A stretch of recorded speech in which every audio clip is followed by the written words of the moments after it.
It's a segment we didn't quite get around to in 2020, but glad to say that the GOAT of the week is back. And there was a lot of people that we could have picked from this weekend across the different games all over the country. Certainly with Antrim after their superb win over Clare, there's plenty of players in there. Keelan Malloy, Neil McManus, I think Kieran Clark as well for sure.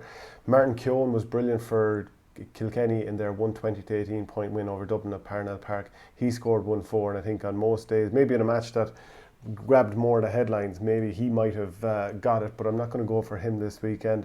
Most of the Galway team, it's actually hard to pick from a team that scored 534.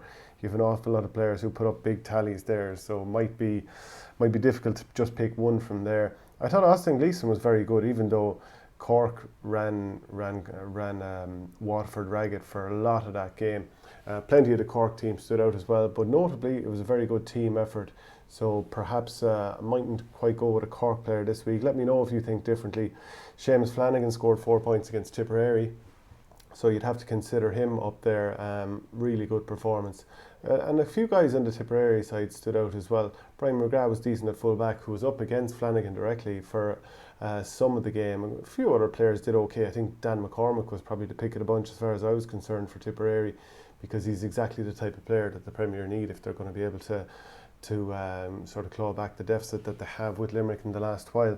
But I'm going to go with a man from Antrim, which probably isn't ultimately all that surprising.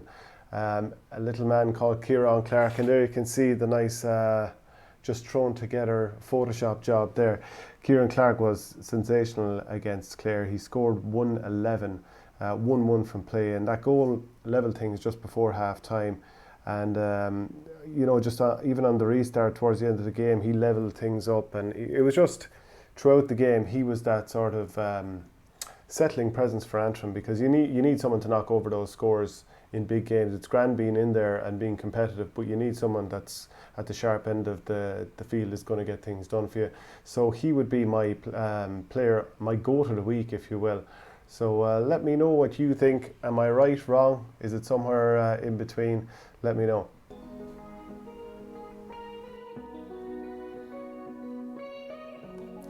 Up and down the country, people love their clubs. Just ask the big names. Sorry, it's kind of hard to put that into words, Shane. Okay, well, you always give it your all for the club, no matter who you're playing or what you're playing. You just always have to try and push yourself. This is for the Tyrone people, Nicky. Whatever grade you're playing at within the county, that you were able to have that opportunity to play. And the other night, like I said, I'm going to watch it. Well, hopefully you will too, as Our Game launches an online fundraising platform for clubs, helping you raise money for your teams through a live GAA chat show on Zoom. We'll bring some top guests on to tell great stories, put your club in the spotlight, have fun games and touch on the hot topics of the day. There was a time when a club could sell hundreds of tickets to fill out a local venue, whether that was Dancing with the Stars, the Cube, white collar boxing, but of course that's just not possible right now. Yet the costs of running teams remain, so if your club is in need of a financial solution, look no further. We'll do it all. We'll set up the ticketing platform, send unique Zoom links to each person or family who buys a ticket, organise a panel of guests with you, and put on a fun show for those at home. It's a simple recipe to help your club get some much needed cash in the door, with an extra option to sell raffle tickets if you have prizes to give away. Contact us now on events@ourgame.ie to set your club up for the year.